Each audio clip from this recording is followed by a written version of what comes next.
voici, entièrement vitrée. Là, cette photo a été prise en plein mois de janvier, alors qu'il faisait sombre, et on arrive au fond à la salle à manger. Alors, c'est toujours extrêmement sobre, purisme. Retenez le terme de purisme aussi bien pour l'architecture de Le Corbusier que pour sa peinture. Donc, une simple table, des chaises tonnées, la firme Tonnet, qui est une firme qui vendait dans toute l'Europe ces célèbres chaises, les fenêtres en bandeau avec simplement des rideaux de lin et l'éclairage, enfin tout est de l'époque 1923-1928, l'éclairage industriel.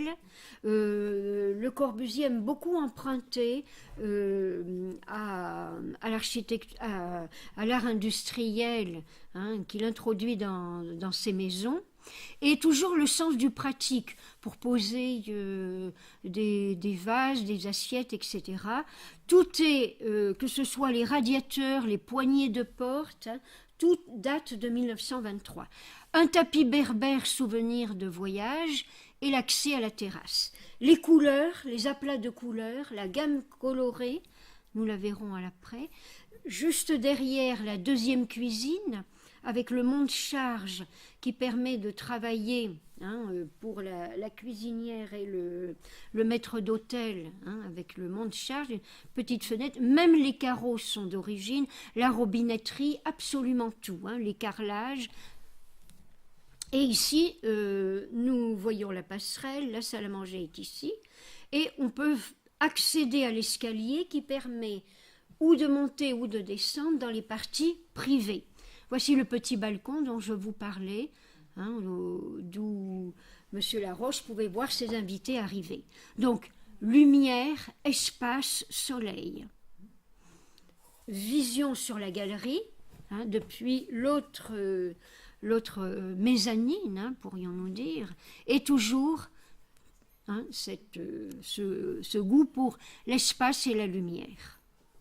La bibliothèque, au deuxième et dernier étage, qui permet de s'isoler, de voir sans être vu. C'est-à-dire que si on se penche un petit peu, le muret ici a plusieurs fonctions. C'est un garde-fou pour ne pas tomber, bien sûr, et ça sert en même temps de bibliothèque pour les livres, et éclairage naturel avec un puits de lumière et deux fenêtres, et bien sûr éclairage également électrique. Et de l'autre côté, c'est la partie privée, c'est-à-dire salle de bain et chambre. Avec fauteuil également, donc fauteuil qui aurait pu être créé cette année, donc toujours des lignes très contemporaines, très pures, toujours l'utilisation du métal, et ça peut être cuir, fourrure, tissu, etc. Donc là, nous avons une vision sur le hall d'entrée, et vous voyez ce système de petits balcons, et toujours cette abondante lumière. Alors, de l'autre côté, je vais terminer avec... donc, passage, le filet était rajouté pour les visiteurs, comme garde-fou, mais à l'origine, il n'y avait pas ce filet de protection. Je parlais de l'escalier minuscule, vous voyez, on ne ferait pas passer un piano dans cet escalier. On arrive donc au deuxième étage, la chambre. Donc, c'est... Bon, alors, très simple, quasiment pas de meubles, si ce n'est, un lit, un tapis, mais il y avait des tableaux, et des tableaux de qui? Aux enfants et Le Corbusier, des tableaux du style puriste. Donc la chambre, les fenêtres de la chambre de Monsieur Laroche ici, et la maison mitoyenne, c'est-à-dire le frère de Le Corbusier, de l'autre côté, avec un agencement différent, mais vous voyez la terrasse, les jardinets et les immeubles de l'autre côté. Donc il y a des petits jardins qui font, disons, à peu près 30 mètres carrés. Il n'y a jamais de volet. Pardon ? Il n'y a jamais de volet. Alors, il y a des volets coulissants à l'intérieur, mais pas dans toutes les pièces. Hein, uniquement dans la chambre, voilà. Mais autrement, il n'y a pas de volet. Très bonne question. Hein. Et nous arrivons au fameux toit-terrasse. Alors là, bien sûr, il n'est pas aménagé, puisqu'il y avait des travaux jusqu'en janvier. Mais pour Le Corbusier, le toit-terrasse est très importante pour deux raisons. À la fois des raisons bucoliques. Il dit lui-même, sur un toit-terrasse, l'herbe pousse entre les joints des dalles, des tortues se promènent, des arbres sont plantés, et il décrit les petites fleurs qu'il sèmerait, etc. Et pour des raisons techniques, alors il explique. C'est un isolant assuré contre la dilatation des terrasses en béton armé.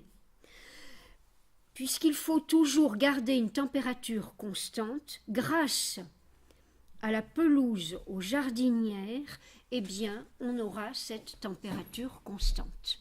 Donc, il explique un petit peu plus loin que l'aubaine des toits-terrasses en ville, c'est le silence, la vue, le soleil, donc silence, vue, soleil égale repos. Et pour lui, le toit-terrasse était un lieu de repos où, bien sûr, on installe du mobilier de jardin, etc. Donc c'est une constante dans toutes ces maisons et même dans ces immeubles, nous le verrons.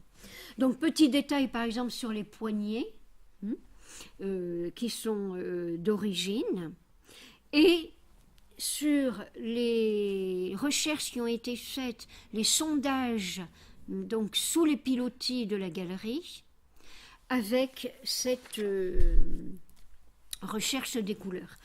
Alors je ne sais pas si j'ai le temps de... je ne vais pas avoir le temps d'aller en arrière pour la maison de son frère, mais la maison de son frère est conçue de façon différente, avec les chambres au premier étage, la salle à manger et le living au deuxième, et tout le rez-de-chaussée réservé aux domestiques, sauf le studio.